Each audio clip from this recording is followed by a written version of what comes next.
We'd like to welcome to our Art in the Air Spotlight, representing actually a special exhibit that's coming up at the Depot in Beverly Shores, and it'll be running in June, and she'll be telling us all about it. She's one of the participants, and there'll be three of them. As Betsy Fleek is with us here to talk about this wonderful exhibit that's coming up, and featuring two other people that we've had on the show. Betsy, welcome to Art of the Air Spotlight.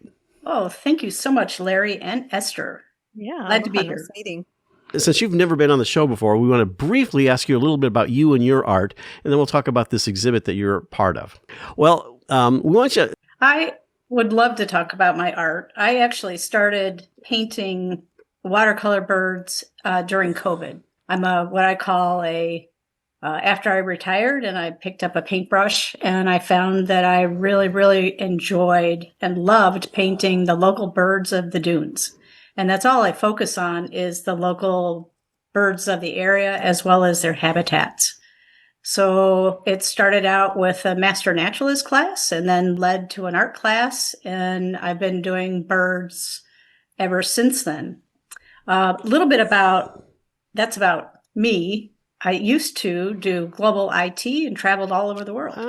So I'm glad to be here in my art studio representing a portion of bird artists in northern Indiana. We have such a diverse habitat here in the Indiana dunes, and it's one way for at least me to acknowledge how diverse and how biodiverse this whole area is that we live in.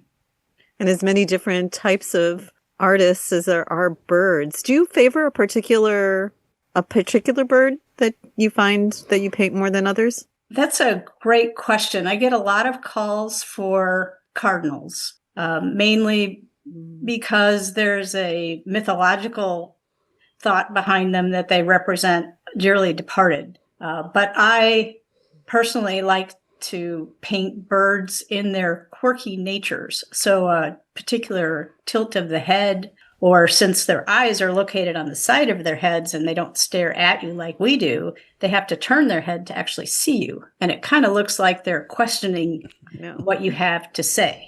Right. Do you like any of the, there's herons and egrets and those types of birds to do also?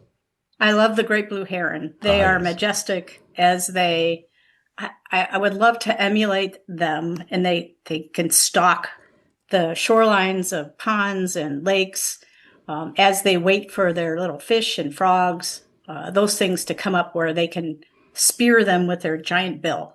Birds are just as captivating, like realistically, as they are whimsically in cartoons and stuff. There's just something about their personalities that are so charming. I think there's many different ways to capture the spirit of the birds, and that shows up in our local indigenous cultures in the area, as well as the other two artists that are going to be at the Beverly Shores Depot show with me on June 12th. How did that come about? Well, I'd be happy to tell. I grew up in Beverly Shores, and then I moved away for a while.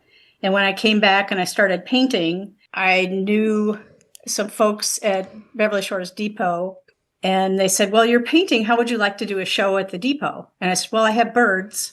And I think it's a perfect match for what the depot is, and as well as located in the national park itself, or close to, by the Great Marsh, that it would be a great idea if I invited two of my bird artist friends, and that's Kristina Knowski and Christine Hubbell. We all have very, very different styles, but we all capture the spirit of the birds that live in this area. And together, the three of us will not only have an art show, it's going to be June 12th, and the reception is from 5 to 7 at the Beverly Shores Depot in Beverly Shores, Indiana. It's right on the corner of 12 and Broadway. Just put it in your browser. You can't miss it. And then, but what we wanted to do as a group, since we all take different inspirations for our paintings on birds, is on that Sunday, the 14th of June at 10 a.m., we will be having what we call a bird art education experience, where each one of us meet at the depot at 10. Each one of us will do a different activity that kind of demonstrates how we get inspiration for painting. And my particular one is I love to do what I call interpretive strolling. So interpretive strolling is where you actually get out in nature and you start looking at your environment. So for instance, like when birds, you may not know this, but birds rely on insects to feed their babies. And when we take the leaves away during the fall, it takes away a lot of the homes for the insects.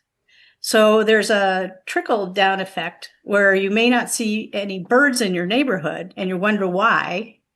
And it's pretty much because there's no food source for their babies.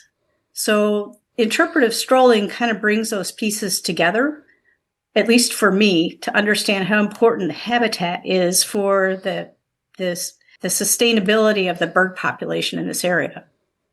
That's what we're going to have on June 12th. Yeah. And remember to come in June 14th at 10 a.m., 10 to 12, and join us for either a birding activity with Kristina Knowski, interpretive strolling with myself, or nature journaling with Christine Hubbell. I'm very excited. We are very excited to make this an interactive art experience in the area. And we're trying to combine the national park along with the artists that are local to the area and maybe bring some life or breath into the exhibit. Well, that's going to be running June 12th through July 5th. You can see the special activities. You can find out information online.